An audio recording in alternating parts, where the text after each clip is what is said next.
අපි දැනගන්න ඕන එකක් තමයි මොකද්ද මේ දත්ත සමුදායක් කියන්නේ කියන එක. එතකොට මේ දත්ත සමුදායක් කියලා කියන්නේ කිසියම් ක්‍රමානුකූලව සකස් කරපු තොරතුරු දත්තවල එකතුවක්.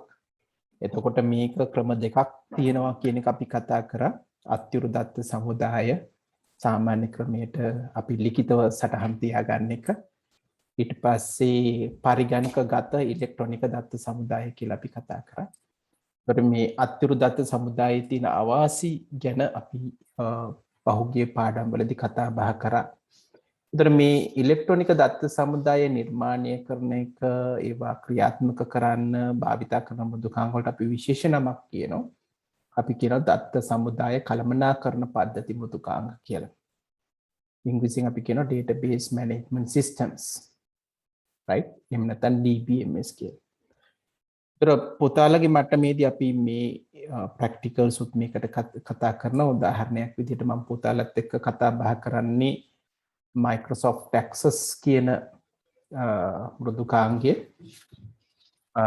මේක අපි කිව්වා වාණිජ සහ හිමිකම් ඇවරුණු, ඒ කියන්නේ මුදල් ගෙවා අපි මිලදී ගත යුතුයි සහ මේකේ තියෙන කීර්තිය අපිට freely available නැහැ. ඒ වගේම තමයි තවත් එවැනි මෘදුකාංග ගණනාවක් තියෙනවා. මම කීපයක් තමයි අපි මෙතනදී කතා බහ කරන්නේ. පළවෙනි එක තමයි ඔය MySQL එහෙම නැත්නම් MariaDB කියලා. MySQL කියන එක ඇත්තටම ආරම්භයේදී විවෘත සහ නිදහස් විදිහට තමයි ආවේ. නමුත් පසු කාලීනව මේ Oracle කියන ආයතනය මේක මිලදී ගත්තට පස්සේ මේ විවෘත නිදහස් සංකල්පයට හානි වේ දෝ කියලා මේ එකටම අදාළම කට්ටියක් ඒ මෘදුකාංගයම දිගටම ගෙනියනවා දැන් MariaDB කියලා. ඉතින් බොහෝ විට දැන් විදහා නිදහස් සහ විවෘත මෘදුකාංග ගත්තාම MariaDB තමයි අපි භාවිතයට ගන්නේ. එතනින් එහාට ගිහුවහම අපි වාණිජ්‍යමය පැත්ත ගත්තොත් වාණිජ්‍යමය දත්ත සමුදාය කල්පනා කර කතා කරොත් Oracle කියන එක ගොඩක් ජනප්‍රියයි. මේ වාණිජ්‍ය සහ හිමිකම් ඇවුරුණු යටතේ තමයි මේක තියෙන්නේ. ඊට අමතරව අවසන් වශයෙන් අපිට විවෘත සහ නිදහස් මෘදුකාංග යටතේ LibreOffice Base කියන එකත් පාවිච්චි කරන්න පුළුවන්. මීට අමතරව මම දල වශයෙන් පුතලට කතා බහ කරා MongoDB, Neo4j, Firebase, SQLite මේවා තමයි ගොඩක් අපි අද දවසේ කතා බහ කරද්දී අපිට ලැබෙන දත්ත කල්පනාකරණ සමුදාය මෘදුකාංග විදිහට වෙන්නේ. ඒතර මේවල තියෙන වාසිත අපි කතා කරා. ගොඩක් වෙලාවට මේ වගු නිර්මාණය ගොඩක් පහසුයි, පිටපත් තියාගන්න පහසුයි, දත්ත විශ්ලේෂණය පහසුයි, නේද? දත්ත ස්වායත්තතාවය ඉහළයි. මෙන්න මේ විදිහට අපි කතා කරා. ඊළඟට අපි කතා කරා දත්ත ප්‍රරූප. සාමාන්‍යයෙන් ඕනෑම database එකක් ගත්තාම එහෙම නැත්නම් දත්ත සමුදායක් ගත්තාම ඒකේ අපි තැන්පත් කරන දත්ත මොන වර්ගයේද මොන ප්‍රරූපයේද කියන එක අපි අඳුර ගන්න ඕනේ. මොකද ඒ අනුව තමයි තීරණය කොපමණ ඉඩ ප්‍රමාණයක් අවශ්‍ය වෙනවද කියන එක. සාමාන්‍යයෙන් අක්ෂර සංඛ්‍යා විශේෂල්කුණු කලවමේ එන දෙයක් නම් අපි ගොඩක් වෙලාට පාට එහෙම නැත්නම් ටෙක්ස්ට් කියලා තමයි හඳුන්වන්නේ. ඊට පස්සේ සංඛ්‍යා විතරක් තියෙනවා. විශේෂ මතක තියාගන්න ඕනේ මේ සංඛ්‍යා විතරක් කියලා කිව්වම මේවා ගණනය කිරීම සඳහා නම් පාවිච්චි කරන්නේ. අපි ඒවා ඩිෆයින් කරන්නේ නැත්නම් අර්ථ දක්වන්නේ සංඛ්‍යා විදිහට. එහෙම නැත්නම් නම්බර්ස් විදිහට. එතනින් එහාට ගිහුවහම පුතේ මූලිකම අගයන් දක්වාදී අපි මුදල් කියන එකකේ පාවිච්චි කරනවා. මේකට හේතුවක් තියෙනවා. කෙනෙක් මගෙන් අහන්න පුළුවන් ඇයි සංඛ්‍යාම පාවිච්චි කරන්න බැරි කියලා. පොතේ මතක තියාගන්න අපි සාමාන්‍යයෙන් පරිගණකයක් වැඩ කරන්නේ දිමේ සංඛ්‍යා වලින්. අපි වැඩ කරන්නේ දශමීය සංඛ්‍යා වලින්. මේ පරිවර්තනයේදී විශේෂයෙන් මෙන්න මේ සංඛ්‍යා කියලා කිව්වහම අපි කතා කරන පූර්ණ සංඛ්‍යා සහ දශම සංඛ්‍යා ගත්තාම සමහර සංඛ්‍යා හරියටම දක්වන්න හැකියාවක් නැහැ. උදාහරණයක් විදිහට 0.3 කියන එක ගත්තොත් ඒක බොහෝ වෙලාවට අපිට තැම්පත් කරගන්න වෙන්නේ 0.29999 අන්න ඔය විදිහට. බොහෝම 3ට කිට්ටුයි, හැබැයි 3 නෙමෙයි. ඔයාලට තේරෙනවද? නමුත් මේක හරියන්නේ නැහැ මුදල් වැය වුණාම. උදාහරණයක් විදිහට පුතල් රුපියල් 3000ක් තැම්පත් කරලා අනිත් දවසේ ගිහිල්ලා බලනකොට ඒකේ තිබෙ 2999යි නේද? ඒක ප්‍රශ්නයක්. නිසා මූල්‍යමයන් වලදී මේ අතිශයින්ම වැදගත් නිර්වද්‍යතාවය එහෙම වුණාම අපි මුදල් කියන නැත්නම් කරන්සි කියන දත්ත ප්‍රරූපය අපි පාවිච්චි කරනවා. ඊළඟට දිනය සහ වේලාව දින හෝ වේලාවන් දක්වන්න තමයි පාවිච්චි කරන එක. දිනේ වෙන්න පුළුවන්, වේලාවක් වෙන්න පුළුවන්. අපි පොදුවේ කියන්නේ දිනේ සහ වේලාව. එහෙම නැත්නම් date and time කියලා. ඒක දිනයක් වෙන්නත් පුළුවන්, වේලාවක් වෙන්නත් පුළුවන්, දිනය සහ වේලාව දෙකම වෙන්නත් පුළුවන්. අවසාන වශයෙන් බූලියන් කියලා දත්ත ප්‍රරූපයේ තියෙන පොතේ සත්‍ය සහ අසත්‍ය ගැන දක්වන්නේ. හරි. දැන් ගොඩක් වෙලාවට අපි ගත්තොත් ජෙන්ඩර් කියන එක එහෙම නැත්නම් ස්ත්‍රී පුරුෂ භාවයේ ස්ත්‍රී පුරුෂ කියලා කිව්වහම අපි ඒක පාට විදිහට තැම්පත් කරන්න පුළුවන්. හැබැයි වැඩි ඉඩක් යනවා. බූලියන් කිව්වොත් අපි දන්නවා එක්කෝ බිඳුව එක්කෝ එක, ඒ කියන්නේ එක පිටුවයි යන්නේ. නිසා අපිට මේ අවශ්‍ය ඉඩ අපිට ඉතුරු කරගන්න අවශ්‍ය නම් අපිට පුළුවන් අර්ථ දක්වන්න එක බූලියන් විදිහට මතක තියාගන්න. හරි. ඒක නිසා අපි අවශ්‍යතාවය අනුව අපිට තීරණය කරන්න පුළුවන් මොන ආකාරයෙන්ද අපි දත්ත තැන්පත් කරගන්නේ කියන එක. ඊළඟට දත්ත තැන්පත් කරද්දී අපි තව දෙයක් කතා කරා. සාමාන්‍යයෙන් මේවල ගුණාංගත් අපි හඳුනා ගන්න ඕන. උදාහරණයක් විදිහට අපිට කෙනෙක්ගේ නම ඇතුළත් කරද්දී ඒකේ සීමාවක් දක්වන්න වෙනවා. හේතුව අපි නමේ දිග කියන එක වෙනස් වෙනවා. කෙනෙක්ගෙන් කෙනෙක්ට වෙනස්. කෙනෙකුට කෙටි නමක් තියෙදි කෙනෙකුට ගොඩ දිග නමක් තියෙන්න පුළුවන්. අපි සාමාන්‍ය තීරණය කළා තමයි තීරණය කරන්න කොච්චර අක්ෂර ප්‍රමාණයක්ද කියලා. පුතල දත්ත ඇතුළත් කරලා තියෙනවා නම් පුතල සමහරට මේක දැකලා ඇති. අපිට සමහර ෆෝම්ස් ෆිල් කරද්දී අපේ සම්පූර්ණ තොරතුරු ෆිල් කරන්න බෑ. එක තැනකදී නවතිනවා. සීමා වෙනවා. ඒ හේතුව ඕනෑම දත්තයක් ඇතුළත් කරද්දී ඇතුළත් කරන්න පුළුවන් දත්ත ප්‍රමාණය අපි තීරණය ගන්නවා ඒ මෘදුකාංගයේ නිර්මාණය කිරීමේදී. ඊළඟට මේකේ ආකෘතිය වැදගත්. උදාහරණයක් විදිහට අපි නම කියන එක නේද? ලොකු අකුරුද කුඩා අකුරුද? okay sorry පුතේ I'm getting a pain. ලොකු අකුරුද කුඩා අකුරුද කියන එක එනවා. capital simple කියන එක. ඒකත් අපේ තියෙන දත්තය අනුව. ඊළඟට සංඛ්‍යා ගත්තහම අපි තීරණය කරන්න ඕනේ ඒක පූර්ණ සංඛ්‍යාවක් විදිහටද දශම සංඛ්‍යාවක් විදිහටද. දිනයක් ගත්තහම අපි තීරණය කරන්න ඕනේ ඒකේ මොන ආකාරයටද පෙන්වන්නේ. මාසේ දිනේ අවුරුද්දද එහෙම නැත්නම් දිනයේ මාසේ අවුරුද්දද මේ වගේ විවිධාකාරයේ දිනය කියන එක දක්වන්න පුළුවන්. අවසාන වශයෙන් වේලාවත් එහෙමයි. වේලාවත් අපිට සම්පූර්ණ වේලාව විදිහට දක්වන්නත් පුළුවන්. එහෙම නැත්නම් කෙටියෙන් දක්වන්නත් පුළුවන්. පැය 24න් දක්වන්නත් පුළුවන්. මෙන්න මේක අපි තීරණය කරන්න ඕනේ මුලදී. මෘදුකාංගය නිර්මාණය කරද්දී අපි මේ තීරණය ගන්න ඕනේ. අපි ඊට පස්සේ කතා කරා පුතේ උදාහරණ මේ ක්ෂේත්‍ර දුන්නට පස්සේ දත්ත ප්‍රරූප මොනවද කියන එක. දැන් උදාහරණයක් ගත්තොත් ඇතුළත් වීමේ අංකය කියන එක මම කිව්වා ඒක පාට වෙන්නත් පුළුවන් සංඛ්‍යා වෙන්නත් පුළුවන් කියලා. හැබැයි මගේ නම් බලාපොරොත්තු වෙන උත්තරේ වෙන්නේ පාට. මොකද මේ ඇතුළත් වීමේ අංකය අපි ගණිතමය කටයුත්තට පාවිච්චි කරන්නේ නැහැ. සමහර අවස්ථාව අනුව මේක සංඛ්‍යා කියලා කියන්න පුළුවන්. නමුත් වඩා සුදුසු වෙන්නේ ටෙක්ස්ට් එහෙම නැත්නම් පාට කියන එකයි. නම අනිවාර්යෙන් පාට. ස්ත්‍රී පුරුෂ භාවය මම කලින් කිව්ව පොතේ පාට කියලා ගන්න පුළුවන්. නමුත් ඔයගලන්ට ඒකට යන ඉඩ ප්‍රමාණය අඩු කරගන්න අවශ්‍ය නම් අපි දන්නවා ස්ත්‍රී හෝ පුරුෂ කියලා ගන්න කියලා. එහෙමනම් අපිට බූලියන් කියන එක ගන්න පුළුවන්. උපන්දිනය ගත්තාම අපි අනිවාර්යයෙන්ම දන්නවා මේක date and time දිනය සහ වේලාව කියලා ගන්න. ලිපිනේ අපි දන්නවා අනිවාර්යයෙන්ම පාට කියලා. එහෙනම් මම හිතන්නේ ඕක අපි කලින් දවසේ කතා කරා. අපි කතා කරමින් හිටියේ දත්ත සම්බන්ධිත දත්ත සමුදාය පද්ධති කියන අදහස. මේ සම්බන්ධිත දත්ත සමුදාය කියලා කියන එක මේ කියන්නේ දත්ත සමුදාය පද්ධති කිව්වහම වර්ග ගණනාවක් තියෙනවා. ඒ වර්ග ගණනාවෙන්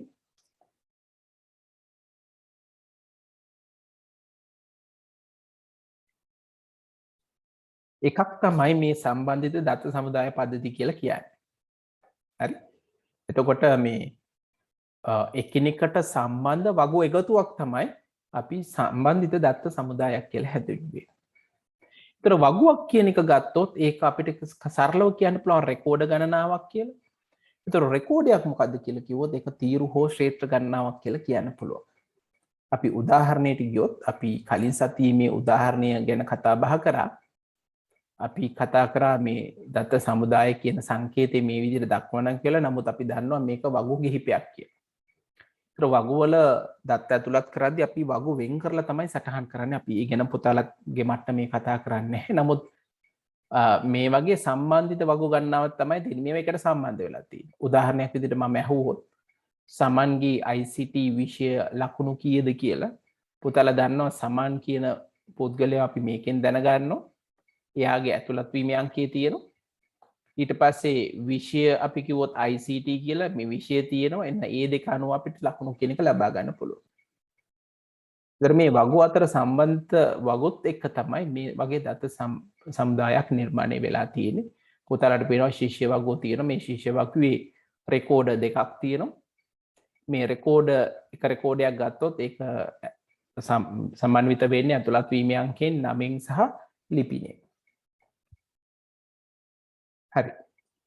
ඊළඟට අපි මේක මේ වගේ දත්ත සමුදායක් භාවිතා කරද්දී භාවිතා වෙන මූලික සංකල්ප ගැන කතා කරා. ඒ මූලික සංකල්පය තමයි පළවෙනි එක ප්‍රාථමික යතුරු කියන අදහස. ඒ කියන්නේ ඕනෑම දත්ත සමුදායක් ගත්තට පස්සේ අපි වගුවක් ගත්තොත් ඒ වගුවේ අනිවාර්යයෙන්ම තියෙන්න ඕනේ එක් ප්‍රාථමික යතුරක්. ඒ කියන්නේ තීරුවක් හෝ ක්ෂේත්‍රයක් අනන්‍යව හඳුනා ගන්න. මොකට අපිට හැමදේම අනන්‍යව හඳුනා ගන්න ඕනේ. උදාහරණයක් ගත්තොත් අපි අර කලින් ගත්ත ශිෂ්‍ය වගුවේ අපි ඇතුළත් වීමේ අංකය කියලා එකක් දාලා තියෙනවා. ඇයි? සමහරට කෙනෙක්ගේ නම නැවත නැවත යෙදෙන්න පුළුවන්. අපි එකම නමින් පුද්ගලයන් ඉන්න පුළුවන්. එකම ලිපිණය තියෙන්න පුළුවන්. ඒක නිසා අපිට වෙන වෙනම හඳුනා ගන්න අවශ්‍යයි. ඒක නිසා තමයි ඇතුළත් වීමේ අංකයක් දෙන්නේ. අන්න ඒ ඇතුළත් වීමේ අංකය තමයි අපි ප්‍රාථමික යතුරු විදිහට සලකන්නේ. ඒ නිසා ඕනෑම වගුවක පොතේ මතක තියාගන්න අනිවාර්යයෙන් එක තීරුවක් හෝ තීරු ගණනාවක් භාවිතා කරලා අපි අනන්‍යව හඳුනා ගන්න. ඒ අනන්‍යව හඳුනා ගන්න එකට අපි කියනවා ප්‍රාථමික යතුරු කියලා. සමහරට මේ අනන්‍යව තියෙන්න පුළුවන් ක්ෂේත්‍ර ගණනාවක් තියෙන්න පුළුවන්. අපි පුද්ගලයෙක් ගත්තොත් පුද්ගලයාගේ අපි කිව්වොත් එහෙම ජාතික හැදෙනුම්පත් අංකය අනන්‍යයි. වළංගු රියදුරු පත්‍රයක අංකය ගත්තොත් ඒත් අනන්‍යයි. පාස්පෝර්ට් එකක් ගත්තොත් ඒක අනන්‍යයි. එහෙනම් කෙනෙක් අඳුන ගන්න ආකාර ගණනාවක් තියෙන්න පුළුවන්. හැබැයි ඉන් එකක් අපි තෝරා ගන්න ඕනේ ප්‍රාථමික යතුරු විදිහට. ඒ නිසා වගුවකට තියෙන ප්‍රාථමික යතුරු එකයි. හැබැයි අනන්‍ය ඒවා ගොඩක් තියෙන්න පුළුවන්. හරි.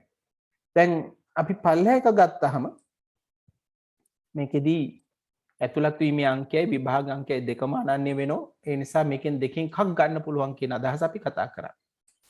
ඒක හිස් වෙන්න බැහැ කියලා කිව්වා. සමානගයන් තියෙන බැහැ කියලා කිව්වා. බොහෝ වෙලාවට මේක යටින් ඉරක් අඳලා දක්වනවා කියලා කිව්වා. අපි මෙතනින් තමයි පොතේ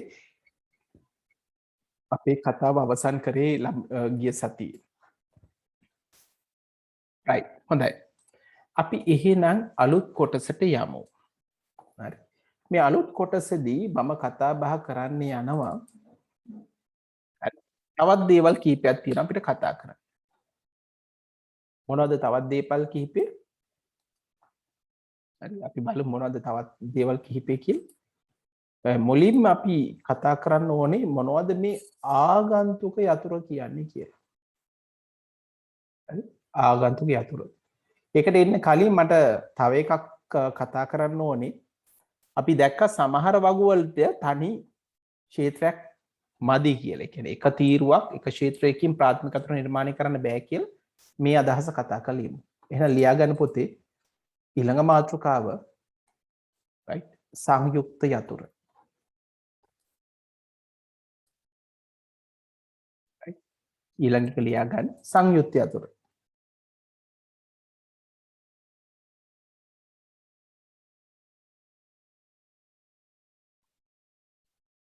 මේ ටික ලියා ගමු. ඊට පස්සේ පැහැදිලි කරන්න.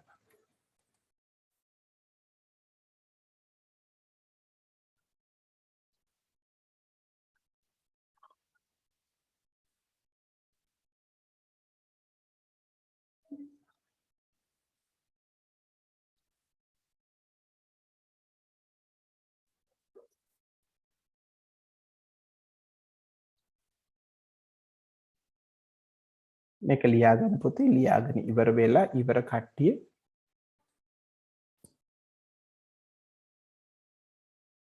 අපේ ප්‍රතිඵල වගුව ගත්තොත් අපි දැක්ක අතුලත් වීමේ අංකයයි විශේෂකීතය යන දෙකම අවශ්‍ය වෙනවා කියලා.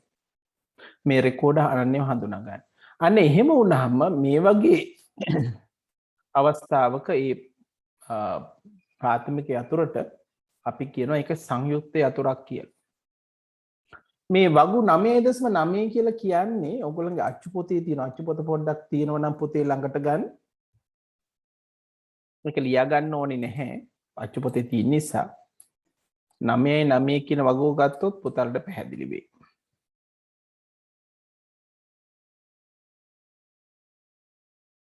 right ඒක ගොඩක් පැහැදිලි නෑ පුතේ මං ගාව තියෙන රූප සටහන.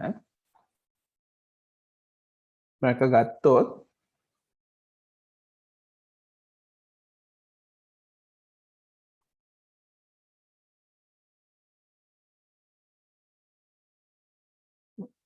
මේකෙදි අපි දක්වනවා මේක ලියා ගන්න ඕනේ නැහැ පුතේ මම ලියා ගන්න ඕන එක දෙන්න.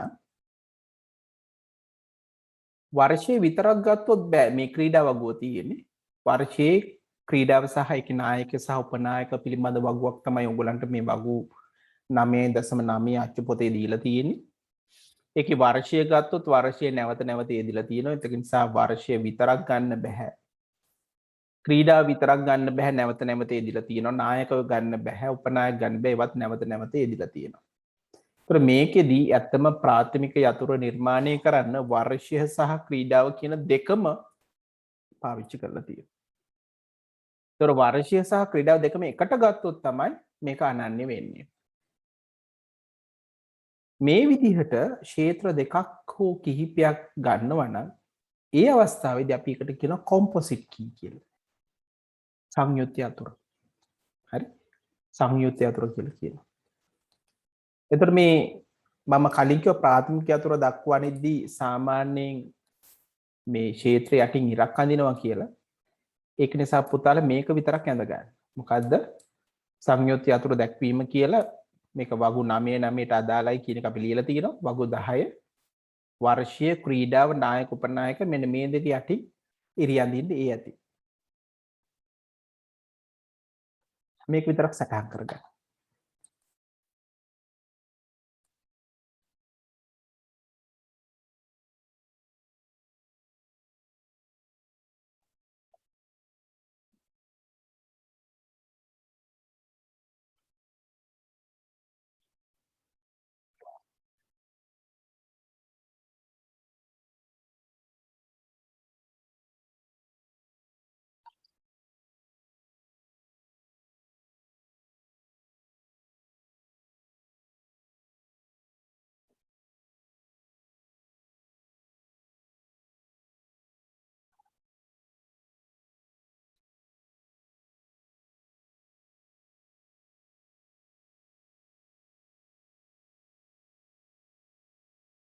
වගුවන් නිර්මාණය කරාට පස්සේ අනිවාර්යයෙන්ම පළවෙනි පියවර විදිහට ප්‍රාථමික යතුරක් ගොඩනගා ගන්න ඕනේ.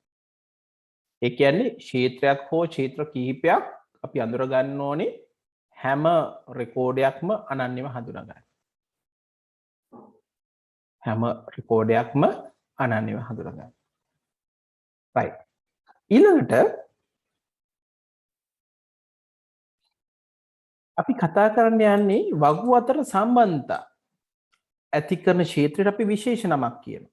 වගු අතර සම්බන්ධතාවයක් ඇති කරන ක්ෂේත්‍රයට හෝ ක්ෂේත්‍ර කීපයකට අපි කියනවා ආගන්තුක යතුරු කියලා. හරි පුතාලා මේ කොටස ලියා ගන්න ගමු ආගන්තුක යතුරු.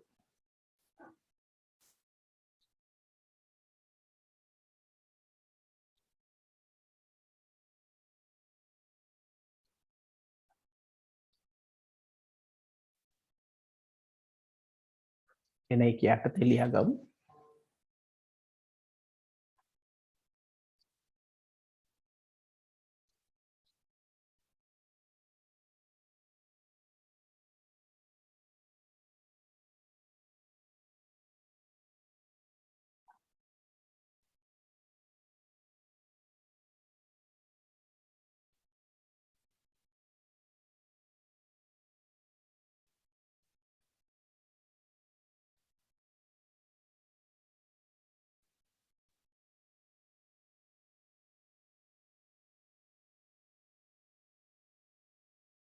අපි මුලින්ම මේක ලියාගනිමු.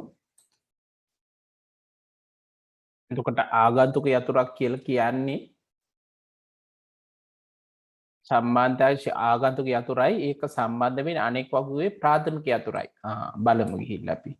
අපි කලින් කතා කරා පොඩි දත්ත ගබඩාවක්. මේක 아무තු දෙයක් තිබුණේ නැහැ පුතේ. මේ වගුවේ තිබුණේ අදහස් දෙකයි. හරි. මේ අදහස් දෙක තමයි අපිට ශිෂ්‍යයන්ගේ ලකුණු තමයි තිබෙන්නේ. විෂයන් වලටගත් ලකුණු. හැබැයි මම කිව්වා දත්ත සමුදාය සම්බන්ධ දත්ත සමුදායතේදී මේක වෙන වෙනම වගුගත කරලා තියෙනවා. ඒකට හේතු තියෙනවා. මොකද මේ ඔක්කොම එකට දැම්මොත් එහෙම ශිෂ්‍යයෙක් ඇතුළු කරන්න අනෙක් වගු සඳහාත් අපිට අවශ්‍ය තොරතුරු අවශ්‍යයි. වෙන් කරාට පස්සේ අවශ්‍ය නම් ශිෂ්‍යයා වෙනම අපිට ඇතුළත් කිරීමේ හැකියාව තියෙනවා. එතකොට වගු සම්බන්ධ වෙන්න නම් ඒ වගු අතර පොදු ක්ෂේත්‍රයක් තියෙන්න ඕනේ. දැන් පුතාලා බැලුවොත් ශිෂ්‍ය වගුව සහ ලකුණු වගුව පොදු ක්ෂේත්‍රය තමයි ඇතුළත් වීමේ අංකය කියලා කියන්නේ. ඒ ඇතුළත් වීමේ අංකය ශිෂ්‍ය වගුවේ තියෙනවා. ඒ ඇතුළත් වීමේ අංකය ලකුණු වගුවේ තියෙනවා. එහෙනම් අපි දන්නවා ඇතුළත් වීමේ අංකය කියලා තියෙන ශිෂ්‍ය වගුව ප්‍රාථමික යතුර. හැබැයි ඇතුළත් වීම අංකය ලකුණු වගුව ප්‍රාථමික යතුර නෙමෙයි. ඒකේ කොටසක්. ඒකින්ද ඒක ප්‍රාථමික යතුරක් කියලා ගන්න බෑ. එහෙනම් මම කිව්වා ආගන්තුක යතුරක් වෙන්න නම් ඒක පොදු වෙන්න ඕනේ පළවෙනි එක. දෙවෙනි එක තමයි ඒක සම්බන්ධ වෙන්න ඕනේ අනෙක් වගුවේ ප්‍රාථමික යතුරක් එක්ක. අනෙක් වගුවේ. එනිසා මම මෙතනින් පටන් ගත්තොත් මේක සම්බන්ධ වෙන්නේ මේ වගුවට. ඒ අනෙක් වගුවේ ප්‍රාථමික යතුරද නැහැ. එහෙනම් මේ පැත්තට සම්බන්ධතාවයක් නැහැ.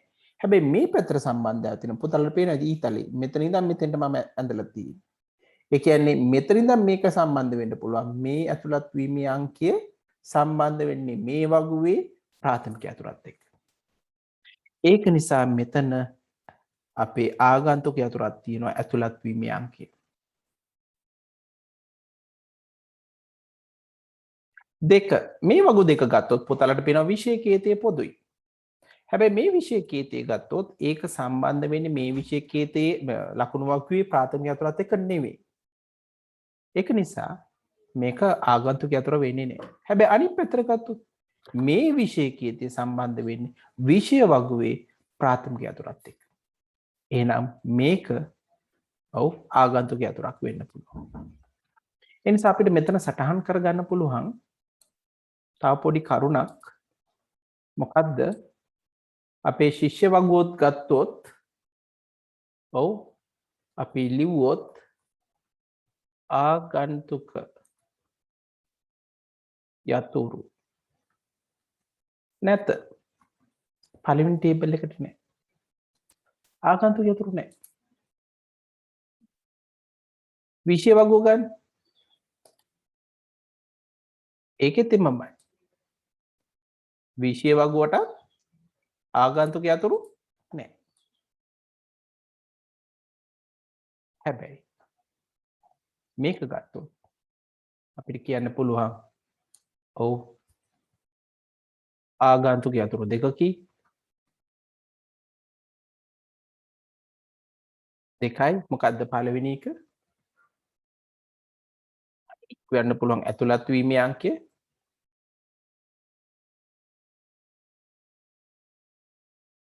දෙවෙනි එක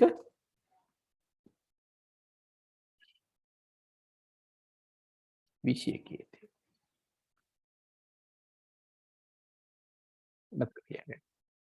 එහෙනම් ඔන්න අපි මේ අදහසත් කතා කරා. පළවෙනි වගුවේ ප්‍රාථමික යතුරු අපි දන්නවා. ආගන්තුක යතුරු නැහැ. ප්‍රාථමික යතුරු දන්නවා. ආගන්තුක යතුරු නැහැ. ප්‍රාථමික යතුරු දන්නවා. ආගන්තුක අකුරු දෙකක් තියෙනවා. ඇතුළත් වීමේ අංකය සහ විෂය කේතය.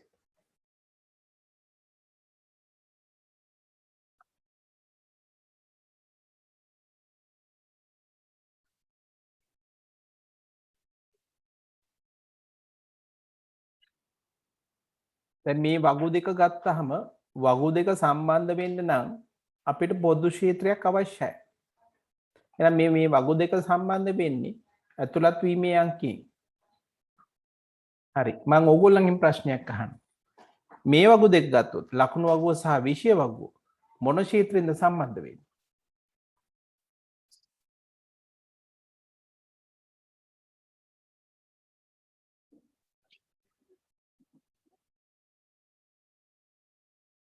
ඔව් තරුෂි. මේ වගු දෙක ගත්තොත් ලකුණු වගුවයි විෂය වගුවයි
රයිට් හරි පුතේ රයිට් මම අයපාරක් පැහැදිලි කරන්න මොකද්ද මෙතන වෙන්නේ කියලා. අපි කතා කරමින් ඉන්නේ ආගන්තුක යතුරු ගැන.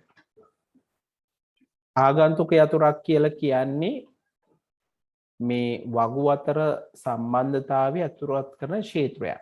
ඒතර වගු අතර සම්බන්ධතාවය ඇතුළත් කරන ක්ෂේත්‍රයක් වුණාම ශිෂ්‍ය වගුව සහ ලකුණු වගුව ගත්තොත්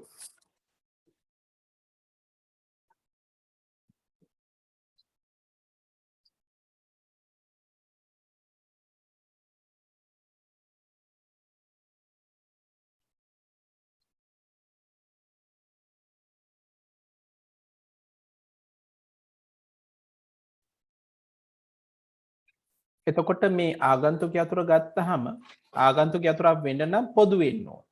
ඒතර ශිෂ්‍ය වගුවයි ලකුණු වගුවයි දෙක ගත්තහම මේ දෙකේ පොදු වෙන ක්ෂේත්‍රය ගන්න තියෙන්නේ ඇතුළත් වීමේ අංකය. එතකොට මේකත් ආගන්තුක යතුරක් වෙන්න පුළුවන් මේකත් ආගන්තුක යතුරක් වෙන්න පුළුවන්.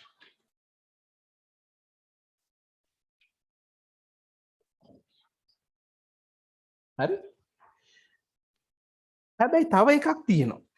ඊළඟ අවශ්‍යතාවය තමයි හරි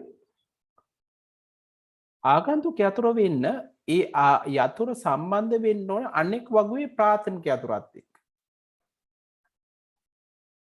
දැන් බලන්න මේ ශිෂ්‍ය වගුවේ ඇතුළත් වීමේ අංකය. මේක සම්බන්ධ වෙන්නේ ලකුණු වගුවේ ඇතුළත් වීමේ අංකයත් එක්ක. එතකොට මේක ප්‍රාථමික යතුරක්ද? මිසල් මේක ප්‍රාථමික යතුරක්ද? ඇතුළත් වීමේ අංකය මේ ලකුණු වගුවේ? නෑ සර්. නෑ. එහෙනම් මේක ආගන්තුක යතුරක් නෙමෙයි. ඒකයි අපි කිව්වේ මේ ශිෂ්‍ය වගුවේ ආගන්තුක යතුරු නැත. දැන් ලකුණු වගුව ගමු. මේක සම්බන්ධ වෙන්නේ මෙතනත් එක්ක. ඒතර මේක සම්බන්ධ වෙන්නේ ශිෂ්‍ය වගුවේ ප්‍රාථමික යතුරත් එක්කද? දුලංග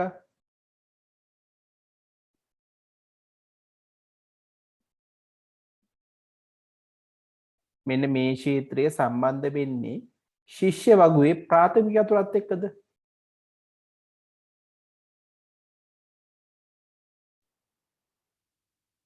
චමෝන්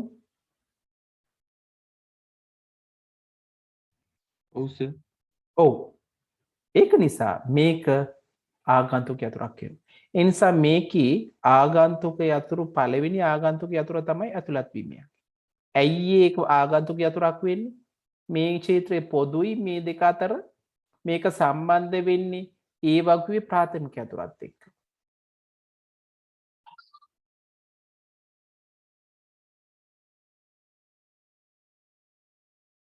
රයිට්. මේක තේරුණා යත උස්සන්න. දැන් මම කිව්වහම මේ ඇතුළත් වීමේ අංකය ආගන්තුක යතුරක් කියලා. ඒක තේරුණු අය විතරක් අත උස්සන්න.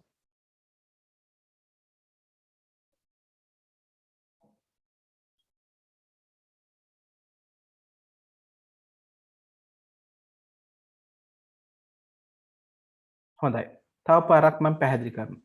පුතාලට තේරෙන්නකම් මේක අහගන්න තේරුණාම විතරක් අත උස්සන්න. රයිට්. මම ආයෙ පාරක් පැහැදිලි කරලා දෙනවා. අපි කතා කරන්නේ ආගන්තුක යතුරු ගැන. අත උස්සගෙන ඉන්න පුතේ. දැන් නිසලුයි චමෝදේ අත උස්සගෙන ඉන්න ඕන. අත පල්ලෙහා දාන්න බෑ. අත රිදෙයි උනට කරන්න දෙයක් නැහැ. හරි? අත උස්සගෙන ඉන්න ඕන. නිසල් කමක් නැහැනේ. රයිට්. අපි ආගන්තුක යතුරු ගැන කතා කරන්නේ. ආගන්තුක යතුරක් වෙන්න නම් කිසියම් ක්ෂේත්‍රයකට තියෙන්න ඕනේ කරුණු දෙකක්. එකක් තමයි ඒ ක්ෂේත්‍රය පොදු වෙන්න ඕන. රයිට්. ශිෂ්‍ය වගුවේ ගන්න ඇතුළත් වීමේ අංකය පොදුයිද? ධනේෂ මේ ඇතුළත් වීමේ අංකය කියන එක අනෙක් වගුවලත් තියෙනවද? පොදුයිද?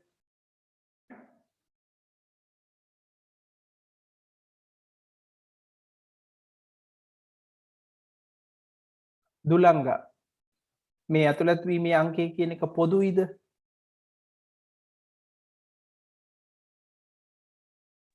මදුෂි ඔව්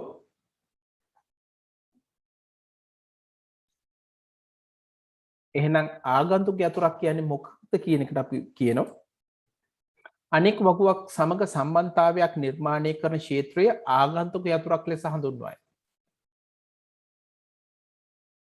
එන එහෙම නිර්මාණය කරන්න එක පොදු වෙන්න ඕනේ. දෙක එය සම්බන්ධ වෙන්නේ අනෙක් වගුවේ ප්‍රාථමික යතුර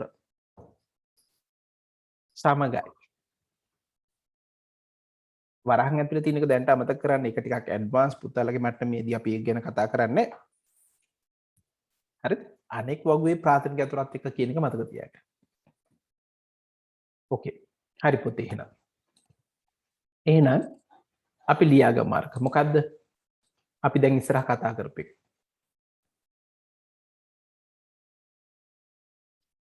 අපි ලකුණු වගුව ගත්තොත් අපිට ලකුණු වගුව ගැන මෙහෙම ලියන්න පුළුවන්. මොනවද කියන්න පුළුවන්?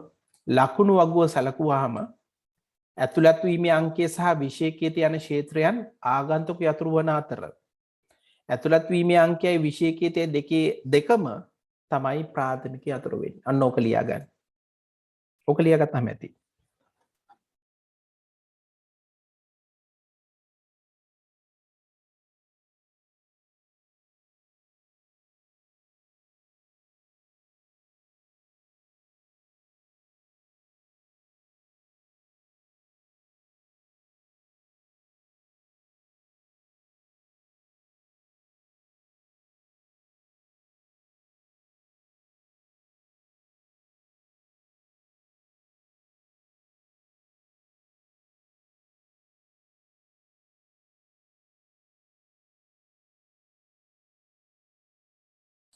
right වගු ටිකක් දීලා තියෙනවා ශිෂ්‍ය වගුව පාඨමාලා වගුව.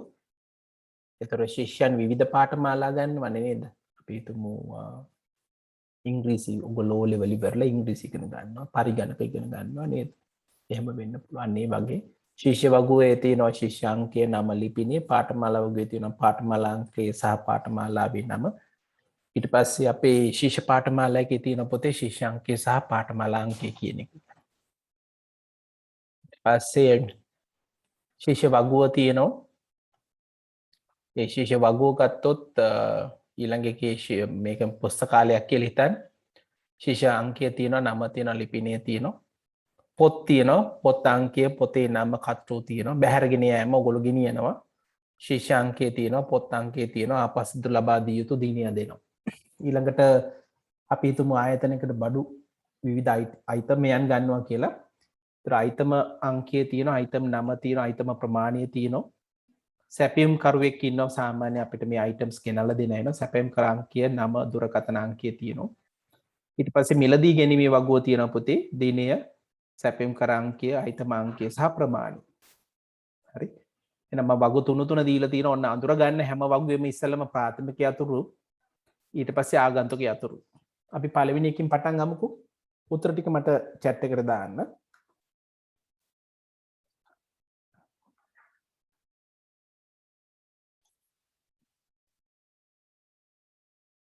එහෙනම් අපි කතා කරා ශිෂ්‍ය වගුව ගත්තොත් ශිෂ්‍යාංකය තමයි ප්‍රාථමික යතුරු. පාඨමාලා වගුව ගත්තොත් පාඨමාලා අංකය තමයි ප්‍රාථමික යතුරු. හැබැයි ශිෂ්‍ය පාඨමාලා වගුව ගත්තොත් මේ දෙකම එකට සලකන්න වෙනවා ප්‍රාථමික යතුරු වෙන්න. ඊළඟට පළවෙනි වගුවයි තුන්වෙනි වගුවයි ගත්තහම අපි දැක්ක ශිෂ්‍යාංකය පොදුයි. හැබැයි ශිෂ්‍ය වගුවේ ශිෂ්‍යාංකය සම්බන්ධ වෙන්නේ ශිෂ්‍ය පාඨමාලා වගුවේ ප්‍රාථමික යතුරත් එක්ක නෙමෙයි. ඒ නිසා ආගන්තුක යතුරු නැහැ. ශිෂ්‍ය පාඨමාලා වගුවේ ශිෂ්‍යාංකය ගත්තොත් ඒක නම් සම්බන්ධ වෙන්නේ ශිෂ්‍ය වගුවේ ප්‍රාථමික යතුරත් එක්ක. ඒක නිසා පළවෙනි ආගන්තුක යතුර ශිෂ්‍යාංකය වෙනවා. right. දෙවෙනියට 2 3 වගු දෙක ගත්තොත් ආගන්තුක යතුරු වෙන්න පුළුවන් පාඨමාලා අංකය පාඨමාලා වගුවේ සහ පාඨමාලා අංකය ශිෂ්‍ය පාඨමාලා වගුවේ. පළවෙනි ප්‍රශ්නය පාඨමාලා අංකය පාඨමාලා වගුව ගත්තොත් ඒක සම්බන්ධ වෙන්නේ ශිෂ්‍ය පාඨමාලා වගුවේ පාඨමාලා අංකයත් එක්කද? නැහැ. එහෙනම් අපි දන්නවා මේකටත් ආගන්තුක යතුරු නැහැ.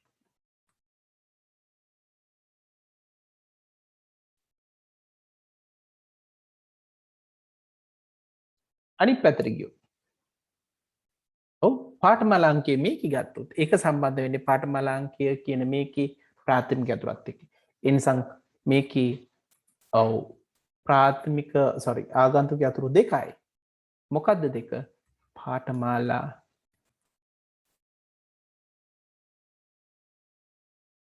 අංකය.